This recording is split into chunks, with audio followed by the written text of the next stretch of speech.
नमस्कार दोस्तों, मैं दीपक कुमार। आज हम इकोनॉमिक्स क्लास 9 चैप्टर 3 निर्धनता एक चुनौती को पढ़ेंगे। निर्धनता क्या?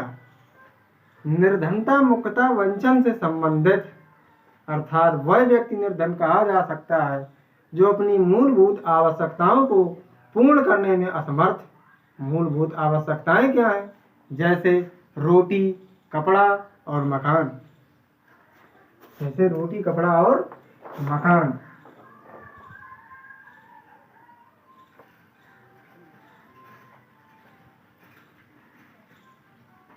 कपड़ा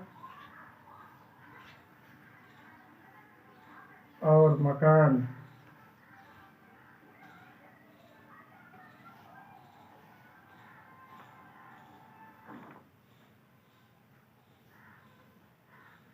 रोटी, कपड़ा और मकान। अब निर्धनता को मापने के लिए स्तर क्या निर्धारित किया जाए, इस पर विचार करेंगे। 1960 और 61 में पहली बार योजना आयोग ने निर्धनता को मापने के लिए प्रयास किया। उस समय उन्होंने पोषाहार का स्तर, पोषाहार का न्यूनतम स्तर, नंबर 1 पोषाहार का न्यूनतम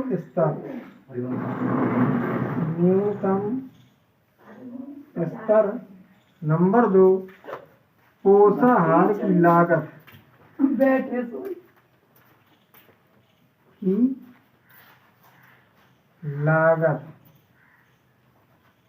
दो चीजों को लिया। पोषाहार का न्यूनतम स्तर क्या है और पोषाहार की लागत क्या है, अर्थात उपभोग व्यय। हम उपभोग पर कितना व्यय करते हैं। उस समय 20 रुपए प्रति व्यक्ति प्रतिमाह निर्धारित किया गया, जिसका कोई आधार स्तर नहीं लिया। सिर्फ उन्होंने ये ले लिया कि पोषाहार का एक न्यूनतम स्तर और पोषाहार की लागत के हिसाब से। अब इसके बाद गरीबी रेखा से संबंधित या गरीबी रेखा के मापन के लिए कुछ अर्थशास्त्री हैं, उनके नाम हम बताएंगे। अर्थशास्त्री जैसे Dandekar, BS Minhas, SP Gupta, Suresh Tendulkar, C Rangarajan, DT Lakdawala. इन्होंने अपनी अपनी समितियों में रिपोर्ट प्रस्तुत की और उन समितियों के हिसाब से गरीबी रेखा को निर्धारण के लिए अपने अपने आधार निर्धारित किए। 5वीं पंचवर्षीय योजना में 1977 में एक समिति गठित की गई और इस समिति ने गरीबी रेखा के स्तर में दो तरह का स्तर चुना। ग्रामीणों के लिए कैलोरी की मात्रा 2400 कैलोरी, 2400 कैलोरी, 2100 कैलोरी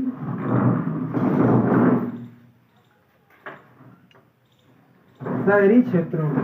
यहाँ लिख दे रहे ग्रामीण और यहाँ लिखेंगे शहरी।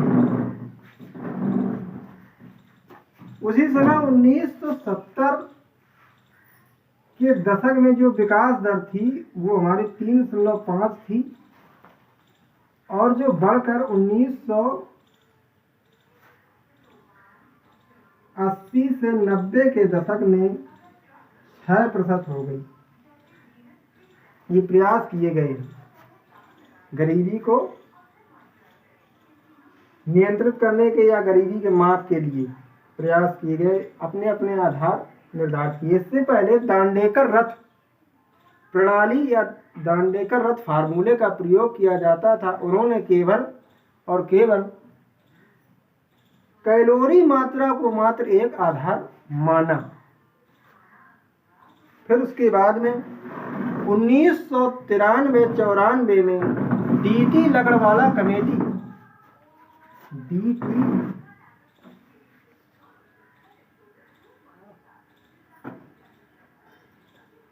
लकड़वाला कमेटी ने 1993 और 94 ये निर्धारित किया कि प्रत्येक राज्य में गरीबी की अलग अलग मापदंड है, या हम ये नहीं कह सकते कि हर जगह प्रत्येक राज्य में गरीबी का जो स्तर है वो एक जैसा होगा। इनका मानना था कि प्रत्येक राज्य में गरीबी मापने के लिए अलग अलग तरीके अपनाए जाएं। अब राज्यों की बात करते हैं। अंतर्राज्यीय असमानताएं क्या है? जैसे बिहार है, उड़ीसा है, मध्य प्रदेश, उत्तर प्रदेश और असम में गरीबी का जो स्तर है अखिल भारतीय स्तर से उनका अनुपात अधिक है। अखिल भारतीय अनुपात 2004-05 में जो लिया गया है उसके अनुसार 2004-05 का अखिल भारतीय गरीबी अनुपात जो है वो है भारत का 22% है और इन राज्यों का 22% से अधिक है। इसमें से दो राज्य ऐसे हैं जैसे बिहार और उड़ीसा, जिनका प्रतिशत है, बिहार का प्रतिशत है 33.7, बिहार का प्रतिशत है 33.7 तथा उड़ीसा का प्रतिशत है 32.6 या 32.6। तो इन राज्यों के अलग अलग प्रतिशत है। बिहार और उड़ीसा में ग्रामीण स्तर पर और मध्य प्रदेश और उत्तर प्रदेश में भी ग्रामीण स्तर पर और शहरी स्तर पर भी गरीबी का अनुपात जो है सर्वाधिक है दोनों में, लेकिन बिहार और उड़ीसा सर्वाधिक आंकड़ों में दो राज्य हैं। अब सामाजिक अपवर्जन की जैसे बात है तो उसमें सामाजिक अपवर्जन के लिए भारत में कार्यशील जाति व्यवस्था जैसे अनुसूचित जाति, अनुसूचित जनजाति, ग्रामीण, कृषि मजदूर, शहरी अनियत मजदूर, उनके अलग अलग आंकड़े हम आपको बताएंगे। जैसे ग्रामीणों का ग्रामीण कृषि मजदूर, ग्रामीण कृषि मजदूर, इनका रेशियो है 34%। यही है शहरी अनियत मजदूर, अनियत मजदूर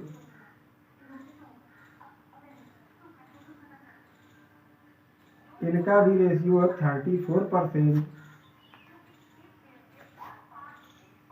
इनका भी रेशियो है 34%। अनुसूचित जातियां जैसे हम SC जो है 29% गरीबी रेखा के नीचे हैं। ST उनका आंकड़ा है 100 में 43 यानी 43% गरीब है। ये हमारी सामाजिक अपवर्जन जो कि देखने को मिलता है कि गरीबों का जो सामाजिक अपवर्जन है सामाजिक वर्गों के हिसाब से है और विभिन्न वर्गों का जो है वो सभी वर्गों के लिए ये आंकड़ा है 22%, जो कि संपूर्ण अखिल भारत का 2004-05 के अनुसार है। जो सुरेश तेंदुलकर समिति की रिपोर्ट के अनुसार दिसंबर 2009 में सुरेश तेंदुलकर समिति का गठन हुआ था और इसकी रिपोर्ट 17 अप्रैल 2010 को प्रस्तुत की गई। इस समिति में उन्होंने उपभोग व्यय को आधार माना, साथ ही कॉस्ट ऑफ लिविंग अपने नए फार्मूले में रखा। कॉस्ट ऑफ लिविंग का मतलब होता है जीवन यापन करने के लिए कितनी राशि की आवश्यकता होती है, कॉस्ट ऑफ लिविंग। इसके बाद में 2011-12 में के अनुसार 816 रुपये, 2011-12 के अनुसार 816 रुपये ग्रामीण क्षेत्रों के लिए प्रति व्यक्ति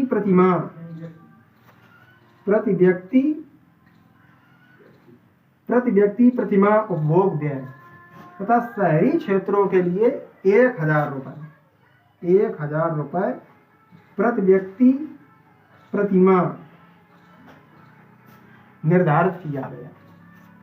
और ये उपभोग व्यय इनकी आय क्या निर्धारित की गई? ग्रामीण क्षेत्रों में 4,080 रुपये, वहीं शहरी क्षेत्रों में 5,000 रुपये प्रति व्यक्ति प्रतिमाह से कम आय। एक परिवार की आय 5 परिवार के सदस्य मतलब 5 परिवार के 5 सदस्यों के लिए, जो 5 परिवार मतलब हमारे कहने का तात्पर्य ये है 5 सदस्यों का जो एक परिवार उसके लिए 5,000 रुपये ये शहरी क्षेत्र में है, और ग्रामीण क्षेत्र में है तो 4,080 रुपये निर्धारित किया गया 2011-12 की रिपोर्ट के अनुसार।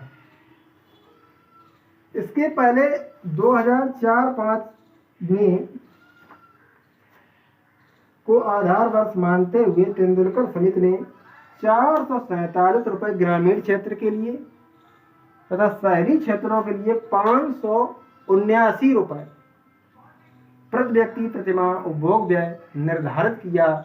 और जबकि शहरी क्षेत्रों में ऊर्जा की खपत 2100 कैलोरी प्रति व्यक्ति और ग्रामीण क्षेत्रों में 2400 कैलोरी है, लेकिन फिर भी शहरी क्षेत्रों में अधिक व्यय इसलिए निर्धारित किया गया क्योंकि अधिकांश जो वस्तुएं हैं उनकी कीमत जो है शहरी क्षेत्रों में अधिक होती है।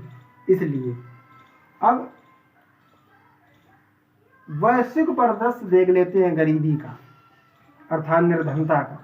वैश्विक परिदृश्य क्या है? वैश्विक परिदृश्य जो है इसके अनुसार वर्ल्ड बैंक जैसी अन्य संस्थाएं जो अंतर्राष्ट्रीय हैं वो निर्धारित करती हैं। तो वर्ल्ड बैंक ने 2011 में PPP परचेजिंग पावर पैरिटी क्रय शक्ति क्षमता के आधार पर $1.9 प्रति व्यक्ति उपभोग व्यय निर्धारित किया। यदि इससे कम उपभोग व्यय करता है तो उसे गरीब या गरीबी रेखा से नीचे समझा जाएगा।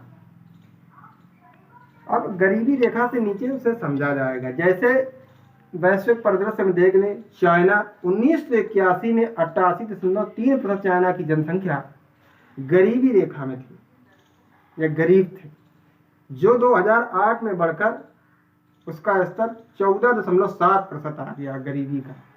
यानी पहले 88.3% थे और इसके बाद में 2008 में जो आंकड़े आए उसके अनुसार 14.7% गरीब। इसके बाद 2015 में आंकड़े जो आए हैं 0.7%, यानी 1% भी नहीं। चाइना में कितने? 0.7% लोग गरीब। अब दक्षिण एशियाई देशों की बात करते हैं। उसमें भारत है, पाकिस्तान है, बांग्लादेश है, भूटान है या श्रीलंका है। इनमें औसत जो है विश्व बैंक की $1.9 प्रति व्यक्ति उपभोग व्यय के अनुसार 34%।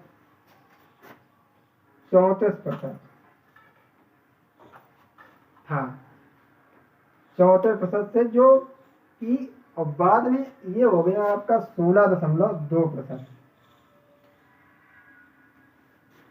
34% से घटकर 16.2% हो गया। इसके बाद में जैसे लैटिन अमेरिका की बात करें तो लैटिन अमेरिका का 2005 में जो आंकड़ा था 10% गरीब। इसके बाद में 2015 के आंकड़ों के अनुसार 4% गरीब। इसके बाद में ये गरीबी का स्तर जो है उनका काफ़ी कम हो गया अन्य देशों की अपेक्षा। अब हम बात करेंगे कि गरीबी निरोधी उपाय क्या है। गरीबी निरोधी उपाय के लिए जैसे गरीबी निरोधी उपाय के लिए मनरेगा कार्यक्रम 2005 में चलाया गया। महात्मा गांधी राष्ट्रीय रोजगार जो कार्यक्रम है 2005 में चलाया गया। इस कार्यक्रम के तहत कम से कम 100 दिनों का रोजगार उपलब्ध कराना प्रत्येक व्यक्ति को, और इस कार्यक्रम के तहत 4.78 करोड़ परिवारों को 220 रुपये प्रति व्यक्ति रोजगार उपलब्ध कराना लक्ष्य रखा गया। यह लक्ष्य पूरा किया है और समृद्धि दर को बढ़ाना तथा निर्धारित निर्धनता के लक्ष्य को पूरा करना कि हम इतने % का टारगेट लेके चल रहे हैं और उस लक्ष्य को पूरा करेंगे, इतने % दर हम निर्धनता की कम करेंगे। मनरेगा से जो लाभ पाने वाली महिलाएं हैं वे हैं 53%, या उनकी मनरेगा जैसी योजनाओं का हिस्सा 53% महिलाओं का है। इसके तहत 23% हिस्सा SC और ST को लाभ मिला है 23% और ST को मिला है लाभ 17% मनरेगा कार्यक्रम के तहत। अन्य भी और योजनाएं सरकार ने चलाई, जैसे स्वर्ण जयंती ग्रामोदय योजना 1999 या अन्य योजनाओं के माध्यम से गरीबी को नियंत्रित करने के उपाय सुझाए और उन पर प्रयास किया गया।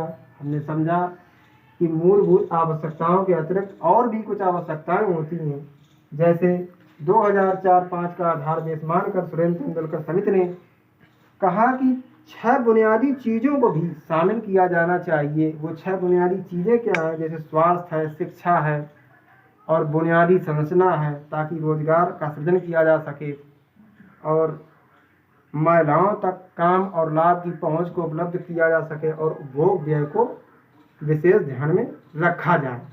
ये सुरेश तेंदुलकर समिति की रिपोर्ट में उन्होंने कहा था। अब हम भारत में खाद्य सुरक्षा पर अगले चैप्टर में चर्चा करेंगे। तब तक के लिए नमस्कार।